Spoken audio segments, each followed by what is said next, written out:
ياسين والقرآن الحكيم إنك لمن المرسلين على صراط مستقيم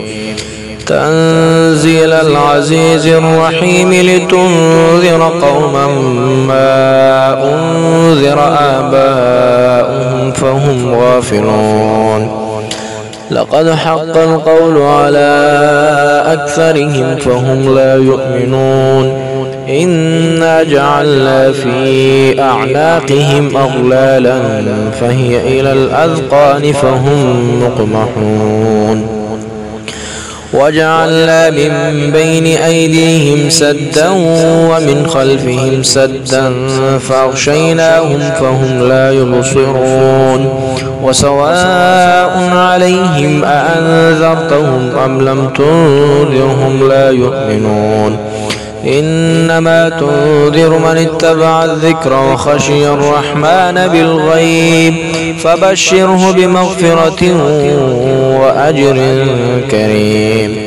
إنا نحن نحيي الموتى ونكتب ما قدموا وآثارهم وكل شيء أحصيناه في إمام مبين واضرب لهم مثلا أصحاب القرية إذ جاءها المرسلون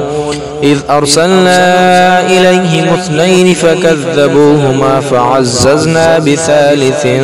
فقالوا إنا إليكم مرسلون قالوا ما أنتم إلا بشر مثلنا وما أنزل الرحمن من شيء إن أنتم إلا تكذبون قالوا ربنا يعلم إنا إليكم لمرسلون وما علينا إلا البلاغ المبين قالوا إنا تطيرنا بكم لئن لم تنتهوا لنرجمنكم وليمسنكم منا عذاب أليم قالوا طائركم معكم أئن ذكرتم بل أنتم قوم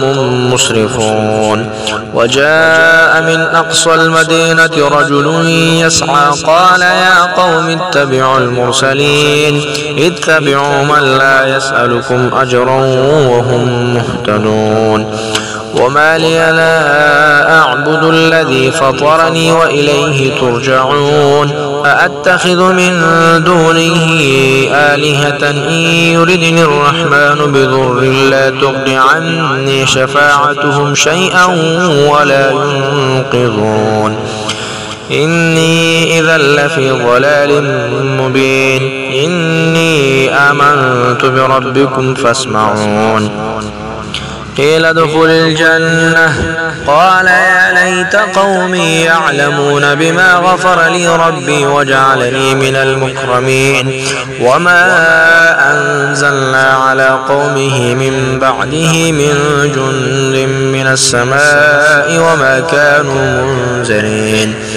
إن كانت إلا صيحة واحدة فإذا هم خامدون يا حسرة على العباد ما يأتيهم من رسول إلا كانوا به يستهزئون ألم يروا كم أهلكنا قبلهم من القرون أنهم إليهم لا يرجعون وإن كل لما جميع لدينا محضرون وآية لهم الأرض الميتة أحييناها وأخرجنا منها حبا فمنه يأكلون